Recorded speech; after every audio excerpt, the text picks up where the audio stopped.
So you mentioned that the recordings Nirvana did with Butch Vig in 1990 were originally meant to be used for the second Nirvana Sub Pop record, even though in actuality Nirvana ended up sending those recordings around trying to get a different deal with a different label. When did you first realize that that was happening? I'll tell you, for some reason, I think I was really pretty oblivious, even though Poneman was like, I hear they're kind of shopping around. And I was literally just still interpreting that as like, no, that wouldn't happen. Those are just rumors. And I think he was way more savvy on that than I was. And in fact, that summer, he said, go down and visit Kurt and tell him he's got to stick with Sub Pop, convince him to stay with the label. And I did. I went down there and I brought him some records of outsider artists like Daniel Johnston. Hi, how are you? I gave him that album. You later see him wearing that T-shirt everywhere. Well, yeah. that was a gift, and it was my way of saying we are always going to support the outsiders. Corporations are not going to do that, so we are going to respect your creativity and support Nirvana. And he also knew we were pretty broke at the time, so it's my understanding he had made up his mind. But still, in my mind, I literally couldn't imagine them doing that, even though I went through this whole process and went down there. And John's like, I think major labels are looking at them. And then he had me go visit them in Las Vegas when they were touring with Sonic Youth. And I go to Las Vegas, and in the dressing room, there's a couple of guys from DGC. And it's a little strange, but I'm like, oh, the DGC guys are here, and we're chit-chatting. And, in retrospect, it's just totally obvious what was going on. But I think I just didn't think they would actually do it, that they would stay indie because they were very punk in spirit. And at that time, very few bands did that. So it was almost inconceivable to me that they would actually do that. And that's obviously what was going on the whole time. So when did you first realize that Nirvana was, in fact, going to leave the label? Well, I will tell you, they did a show in September at this garage. It's kind of an infamous show. I'm trying to remember the name of this garage. The Motorsports? Motorsports garage. Thank you. The Motorsports show was kind of their last indie sub pop related show.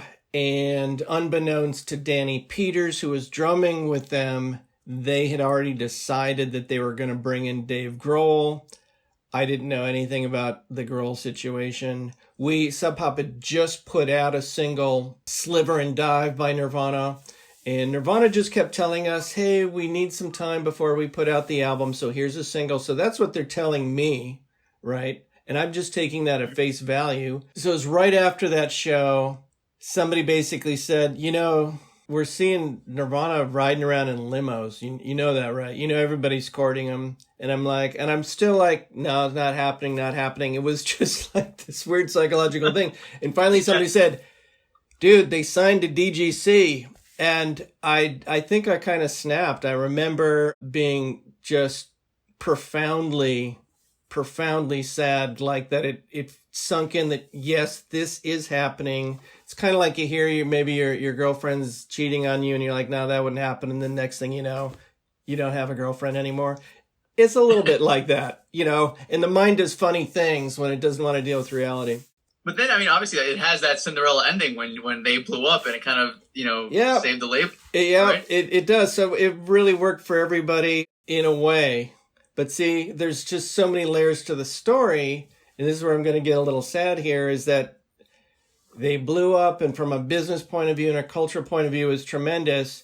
But then you have layers and layers of this pressure with Kurt, and he's no longer with us, So there's so many different ways of looking at the story. But ultimately, it's safe to say that they had a tremendous cultural impact and really changed a lot of lives for the better. And I think we can all be really glad about that. So in general, what was that experience like for you where Nirvana's no longer on your label, but you're still getting the financial benefits of them taking off all of a sudden and just seeing your friends become famous? It was It was exciting to watch that happen. I really didn't see Kurt a whole lot after that, but I did see him at some key moments, me personally. So, there's money coming into the label. We're signing new acts, like literally millions of dollars are pouring in. Whereas, like I said, we had less than $100 in August of 91. That all changed within 6 months. We're rehiring, we're re-signing. Bleach is going through the roof. We sell 1 million copies of Bleach. Again, millions of dollars are coming in. So that was all exciting. And then for us, the mania that happened in Seattle, you'd have camera crews coming in from Spain. And of course, we had an office, so they could always get an interview with us. And I remember doing like an interview a day for at least a year because the Seattle grunge thing was blowing up. So it was ridiculous. It was exciting. It was a little weird. But ultimately, it was an amazing, amazing time. I will say that the last time I really had a good conversation with Kurt was at a key point in their career, was after their set that they played Saturday Night Live. They played Saturday Night Live like the second Saturday in January. Their record had just knocked Michael Jackson off the #1 spot. It was kind of the peak of the explosion. They play Saturday Night Live. So they're selling 400,000 records a week. And I went backstage after the show and I got to hang out with Kurt. And it was just him and me talking. And he was really glad to see me. And you could tell that he was just in an ecstatic state that they were achieving so much success. And he told me how much he wanted to open a petting zoo for children. And, he had all these fantasies and stuff he was going to do with his cash. And he goes, kids are asking me for my autograph. And even though supposedly Nirvana didn't do autographs, that was kind of a thing you would hear. He specifically told me that he was honored. He was enjoying being a rock star. He was straight up. He was like, kids are asking me for autographs. It's cool. It was good. He was in a really good place. If I may ask, do you have any regrets from your time with Nirvana, or are you content with how things played out? I tend to be a no regrets kind of person. I'm just really honored that I was able to have the relationship that we did. And that's the funny thing about history. You can go, well, wouldn't it have been better if this happened or that happened? But, it all kind of unfolded in this mind-blowing way. So I would, if I could go back in time, I wouldn't touch a thing because, it was what it was. So no regrets. I wouldn't change a thing. If I was writing the movie script, I'd be like, no, keep the script that way. You're really set on getting this movie done. Yeah. Well, I'll tell you, the scriptwriter who did Straight Outta Compton has already put together a script and he's shopping it around. So it actually could happen. Really? About Sub Pop or Nirvana? It's actually about Sub Pop, but there's definitely some Nirvana scene. In fact, the first scene in the script is Kurt on top of the PA stack in Rome. Do you have a favorite Nirvana song? A song that I really like a lot that's underrated and it's more on an obscure list. If I had to pick a song that I think is underrated, it would have to be the original version of Been a Son.